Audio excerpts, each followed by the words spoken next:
안 줄 테니까 유언장부터 쓰세요. 살기 위해선 자식의 간이 필요했습니다. 그래서 30년 만에 체면 다 버리고 찾아갔습니다. 그런데 제 배 아파 낳은 자식놈은 젖은 머리로 바들바들 떨고 있는 저를 보며 이 말부터 하더군요. 이꺼지 할망구가 우리 집안 망신 다 시켰네.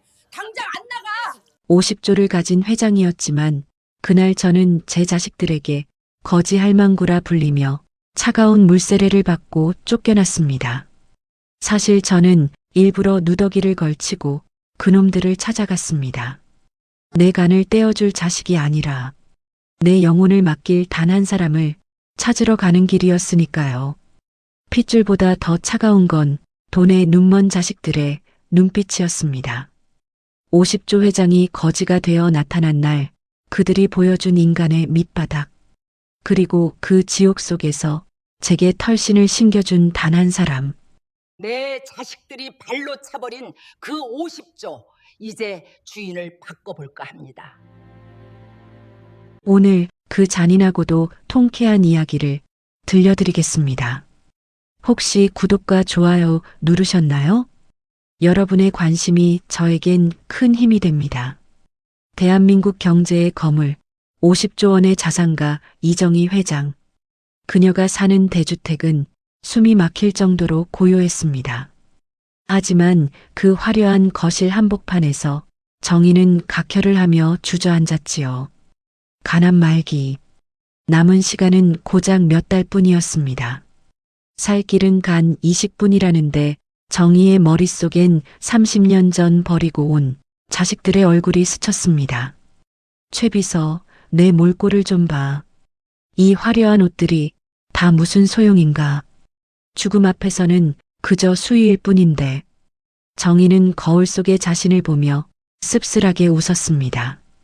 그러고는 평생 모은 보석과 명품 가방을 바닥에 던져버렸지요. 그녀는 최 비서에게 나지막이 명령했습니다. 가장 낡고 해진 옷을 가져오게. 그리고 시장통에서 버려진 상자도 몇 개 구하고 내 자식들이 나를 맞이할지 아니면 내 돈을 맞이할지 직접 봐야겠어. 최 비서는 말없이 고개를 숙였습니다. 정희의 손에는 낡은 보따리 하나가 들렸습니다. 그 안에는 수조 원의 계좌가 담긴 USB가 숨겨져 있었지만 겉보기엔 그저 고물상 할머니의 짐 꾸러미였지요. 정희는 차가운 겨울밤 30년 만에 대저택의 대문을 나섰습니다. 과연 자식들은 이 초라한 노파를 알아볼까요? 한방눈이 쏟아지는 밤 정희는 첫째 아들 안도영이 운영하는 갈빗집 앞에 섰습니다. 가게 안은 손님들로 북적였고 비싼 외제차가 주차장에 가득했지요. 정희가 덜덜 떨며 문을 열고 들어서자 화려한 모피 코트를 입은 며느리 강수지가 코를 찌푸리며 다가왔습니다. 아이고 할머니, 여기 이런 분 오시는 데 아니에요. 나가서 저기 지하철역으로 가시라고요. 수지는 정희의 몸에서 냄새라도 나는 듯 손사래를 쳤습니다. 정희는 갈라진 목소리로 아들의 이름을 불렀지요. 도영아, 나다, 내 애미다. 주방에서 나오던 도영의 얼굴이 사색이 되었습니다. 그는 반가움 대신 주변 눈치를 살피더니 정희를 구석방으로 밀어넣었지요. 30년 만에 만난 아들의 첫마디는 차가운 얼음 송곳 같았습니다. 당신이 여긴 왜 와? 연락도 없이 이 꼴로 여기 오면 장사는 어떡합니까? 사람들이 다 쳐다보잖아요.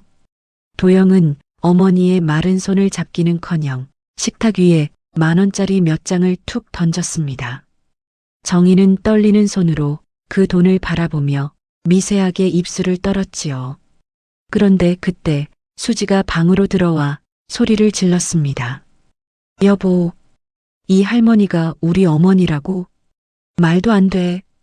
이 거지 할망구가 우리 집안 망신 다 시키네. 수지의 악다구니는 멈추지 않았습니다. 그녀는 정희의 낡은 보따리를 발로 툭툭 차며 비아냥댔지요. 어디서 굴러먹다 이제 와서 자식 덕 좀 보시려고요? 우리 집 사정 안 보여요?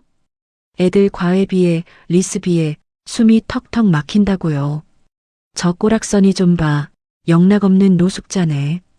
정희는 바닥에 떨어진 보따리를 소중히 안으며 힘겹게 입을 뗐습니다. 내가 몸이 좀 안 좋아서 왔다. 갈 데가 없구나. 며칠만 여기서 머물면 안 되겠니? 그 말이 떨어지기가 무섭게 수지는 테이블 위에 있던 차가운 물병을 들어 정희의 머리 위로 쏟아버렸습니다. 정희의 하얀 머리카락에서 찬물이 뚝뚝 떨어졌지요. 도영은 그 광경을 보고도 아내를 말리기는커녕 오히려 귀찮다는 듯 인상을 팍 썼습니다. 어머니, 솔직히 말씀드릴게요. 저 어머니 병수발 들 여력 없어요. 안 봐도 뻔하죠. 돈 다 까먹고 몸 아프니까 이제야 자식 찾으시는 거 아닙니까? 제발 조용히 좀 가주세요. 우리도 먹고 살기 힘들어요. 아들은 어머니의 병명이 무엇인지 왜 왔는지 묻지도 않았습니다. 그저 초라한 행색만 보고 돈 달라고 할까봐 병수발 시킬까봐 겁부터 집어먹은 것이지요. 정희는 젖은 옷을 움켜쥐고 식당 밖으로 쫓겨났습니다. 차가운 눈발이 정희의 등을 때렸고 등 뒤로는 식당 문이 쾅 하고 닫히는 소리만 시리게 울려 퍼졌습니다. 멀리서 최 비서가 그 모습을 보고 마음 아파하고 있었습니다. 정희는 젖은 몸을 이끌고 둘째 아들 재민의 아파트를 찾아갔습니다. 경비원의 눈초리를 피해 간신히 현관문 앞에 섰지요. 초인종을 누르자 신경질적인 목소리의 며느리 김혜리가 문을 빼꼼히 열었습니다. 누구세요? 밤늦게. 어머, 당신 누구야? 정희를 본 혜리의 눈에 경멸이 가득 찼습니다. 퇴근하고 돌아오던 재민이 복도에서 정희를 발견하고 멈춰 섰지요. 재민은 형보다 더 냉정했습니다. 그는 정희를 집 안으로 들이지도 않은 채 복도에서 대화를 끝내려 했습니다. 형한테 연락받았어요. 어머니, 30년 동안 우리 버리고 돈 벌러 가셨다면서요? 근데 왜 이 모양으로 오셨어요? 번 돈은 다 어디 가고 병수발 들라고 우리한테 오신 거예요? 정희는 재민의 바짓가랑이를 잡았습니다. 재민아, 애미가 죽을 병에 걸렸다. 한 번만 안아주면 안 되겠니? 혜리가 재민의 팔을 잡아 끌며 소리쳤습니다. 여보, 들어가. 이 할머니 우리 시어머니 아니야. 우리 애들 교육상 안 좋아. 당신 이 노인네 집에 들이면 나 바로 이혼 서류 찍을 줄 알아. 재민은 정희의 손을 거칠게 뿌리쳤습니다. 정희는 차가운 대리석 바닥에 나동그라졌지요. 쾅 소리와 함께 닫힌 철문. 정희는 그 문 너머로 자식들의 웃음소리가 들리는 듯해 가슴을 쥐어뜯었습니다. 온몸이 얼어붙은 정희가 마지막으로 향한 곳은 변두리 시장통의 작은 빵집이었습니다. 30년 전 헤어진 막내딸의 남편 사위 박진우가 운영하는 곳이었지요. 정희는 딸의 사진에서만 봤던 사위의 얼굴을 단번에 알아봤지만 진우는 장모의 얼굴을 알 리 없었습니다. 정희는 차마 아는 척하지 못하고 가게 앞 벤치에 털썩 주저앉았습니다. 에휴, 인생 참. 마지막으로 보러 온 게 이 모양이라니. 정희가 젖은 옷을 떨며 마른 기침을 내뱉자 가게 안에서 빵 냄새와 함께 진우가 뛰어나왔습니다. 진우는 떨고 있는 노파를 보더니 깜짝 놀라며 자기 목도리를 풀어 목에 감아주었지요. 할머니, 이 추운데 왜 여기 계세요? 옷이 다 젖으셨네. 얼른 안으로 들어오세요. 정희는 사색이 되어 손사래를 쳤습니다. 아니야, 나 돈 없어. 빵 안 사 먹어. 그냥 좀 쉬다 갈게. 하지만 진우는 정희의 마른 팔을 조심스레 부축하며 안으로 이끌었습니다. 돈 안 받아요, 할머니. 날이 이렇게 추운데 큰일 나요. 얼른 들어오셔서 몸 좀 녹이세요. 진우는 정희를 따뜻한 난로 옆에 앉히고는 각 구운 단팥빵 2개와 따뜻한 우유 1잔을 내왔습니다.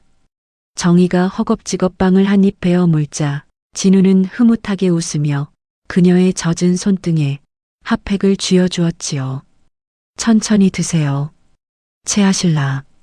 지내실 곳은 있으신 거예요? 안색이 너무 안 좋으신데. 정희는 목이 메어 우유를 삼켰습니다. 사실 갈 데가 없네. 자식들 찾아갔더니 문전박대만 당하고 이제 정말 길바닥에 나앉게 생겼어. 그 말에 진우는 한참을 고민하더니 가게 안쪽 작은 온돌방을 가리켰습니다. 할머니, 실은 제 아내도 몇 년 전에 하늘나라로 갔거든요. 혼자 애 키우느라 정신없긴 한데 저 방 비어 있으니까 며칠만 쉬다 가세요. 세상 천지의 노인네를 이 밤에 어디로 보내요. 우리 서연이도 할머니 오시면 좋아할 거예요. 정희는 믿기지 않는 듯 진우를 바라봤습니다. 사위는 그녀가 50조 재산가는커녕 그저 배고픈 떠돌이 노인인 줄로만 알고 있었습니다. 그런데도 아무 조건 없이 잠자리를 내어준 것이지요. 자네 나중에 후회 안 하겠나? 나 병든 노인네야. 진우는 웃으며 대답했습니다. 사람이 사람 돕는데 후회가 어딨습니까? 제 아내가 살아있었다면 저보다 더 했을 거예요. 편히 계세요. 잠시 후 잠에서 깬 어린 손녀가 나와 정희의 품을 파고들며 말했습니다. 할머니, 따뜻하다. 가시지 말고 나랑 같이 자요. 정희는 아이를 품에 안고 30년 만에 처음으로 소리 죽여 뜨거운 눈물을 흘렸습니다. 친자식들에게 버림받은 그녀를 남보다 못한 사위가 사람으로 대접해준 순간이었습니다. 진우의 빵집 뒷방에서 하룻밤을 보낸 정희는 새벽녘 들려오는 부지런한 소리에 눈을 떴습니다. 진우가 가게 오픈을 준비하며 밀가루 반죽을 치대는 소리였지요. 정희가 슬쩍 방문을 열자 진우가 민망한 듯 웃으며 다가왔습니다. 할머니, 공기가 차죠? 방 안구석이 제일 따뜻하니까 거기 꼭 붙어 계세요. 제가 아까 연탄 새로 갈아놨거든요. 진우는 정희의 대답도 듣지 않고 현관으로 나가더니 웬 상자 하나를 들고 들어왔습니다. 그 안에는 시장에서 사온 듯한 푹신한 털신 한 켤레가 들어있었지요. 어제 보니까 할머니 신발이 다 터져서 발 뒤꿈치가 다 까졌더라고요. 이거 시장에서 제일 편한 걸로 골라왔어요. 모양은 좀 빠져도 겨울엔 이게 최고예요. 한번 신어보실래요? 정희는 멈칫했습니다.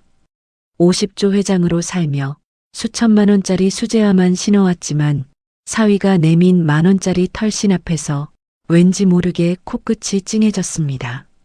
진우는 허리를 굽혀 정희의 발을 직접 신발에 넣어주며 덧붙였습니다. 할머니, 아침에 따뜻한 국이라도 좀 드셔야 하는데 제가 빵쟁이라 솜씨가 없어서 우유 좀 데워놨어요. 천천히 드시고 계세요. 저기 TV 리모컨도 여기 둘게요. 심심하시면 연속극이라도 보세요. 진우는 정희를 돈 없는 짐으로 보는 게 아니라 그저 추위에 떨다 온 어른으로 모시고 있었습니다. 정희가 슬쩍 떠보았지요. 아니, 생판 남인 나한테 왜 이렇게까지 해? 나 사실 병든 노인네야. 나중에 수발 들기 싫으면 지금이라도 내쫓아. 그러자 진우는 빵 반죽을 치대다 말고 사람 좋게 웃으며 말했습니다. 할머니, 우리 아버님도 돌아가시기 전에 딱 할머니만 한 나이셨어요. 그때 제가 바쁘다고 따뜻한 밥 한 끼 제대로 못 챙겨드린 게 평생 가슴에 대못으로 박혔거든요. 그냥 할머니 맛있게 드시는 것만 봐도 제 마음이 편해서 그래요. 그러니까 미안해하지 마세요. 사위는 거창한 약속 대신 정희의 신발장을 채워주고 리모컨을 쥐어주며 그녀의 오늘을 챙겼습니다. 정희는 진우가 건네준 따뜻한 우유컵을 두 손으로 꼭 쥐었습니다. 50조 장고보다 사위가 데워준 우유 한 컵의 온기가 정희의 온몸을 더 깊숙이 녹여주고 있었습니다. 평화롭던 진우의 빵집 앞에 검은색 고급 세단들이 들이닥쳤습니다. 사단은 진우가 정희에게 사준 10,000원짜리 털신 때문이었지요. 정희를 쫓던 심부름센터 직원이 털신을 신겨주는 진우의 사진을 아들들에게 전송했고 돈 냄새를 맡은 아들들이 하이에나처럼 달려온 것입니다. 가게 문이 부서질 듯 열리며 첫째 도영과 둘째 재민이 들이닥쳤습니다. 진우는 깜짝 놀라 정희를 등 뒤로 숨겼지요. 누구신데 남의 가게에서 행패입니까? 나가세요. 그러자 첫째 며느리 수지가 진우의 뺨을 때리며 소리쳤습니다. 야, 이 빵쟁이야. 내가 빼돌렸지? 이 할망구가 대한민국에서 제일 가는 50조 부자인 거 알고 꼬신 거 아니냐고. 진우는 뺨을 감싸준 채 멍하니 정희를 바라보았습니다. 할머니가 회장님이라고요? 진우에게 정희는 그저 발이 트고 배고픈 할머니였을 뿐 재벌이라는 소리는 꿈에도 생각 못한 일이었습니다. 그때 둘째 재민이 정희의 팔을 거칠게 낚아챘습니다. 어머니, 연극 그만하고 당장 우리 재단 병원으로 가요. 간 이식 안 하면 죽는다면서요. 우리가 간 드릴 테니까 대신 유언장부터 다시 쓰자고요. 50조 재산을 사회에 환원한다는 게 말이 됩니까? 진우는 눈앞의 남자들이 정희를 어머니라고 부르는 순간 소름이 돋았습니다. 세상에 저런 자식들이 다 있나 싶었지요. 진우가 아들들을 거칠게 밀쳐내며 정희를 감싸 안았습니다. 이게 무슨 짓들이에요? 사람이 죽어간다는데 간을 줄 테니 유언장을 쓰라니. 당신들이 그러고도 자식입니까? 이분 절대로 못 데려갑니다. 아들들이 진우를 때리려 손을 치켜든 순간 구석에 앉아있던 정희가 천천히 자리에서 일어났습니다. 차가운 회장의 눈빛으로 돌아온 그녀가 최 비서를 부르며 폭탄을 터뜨렸습니다. 최 비서, 내 병실, 여기 이 청년이 아까 말했던 그 병원으로 예약하게. 그리고 너희들, 내 사위 앞에서 예의 좀 갖춰라. 그 자리에 있던 모두가 돌처럼 굳어버렸습니다. 도영과 재민은 사위라니요? 우리가 모르는 사위가 어디 있어요? 라며 소리를 질렀고 정희의 정체를 몰랐던 진우 역시 눈이 튀어나올 듯 놀라 정희를 쳐다봤습니다. 정희는 진우의 투박한 손을 잡으며 아들들에게 차갑게 덧붙였습니다. 30년 전 내가 내쫓았던 내 막내딸. 그 아이의 남편이다. 너희가 쓰레기처럼 버린 내 딸을 끝까지 지켜준 내 사위라고. 병실로 옮겨진 정희는 산소 마스크에 의지한 채 가쁜 숨을 몰아쉬었습니다.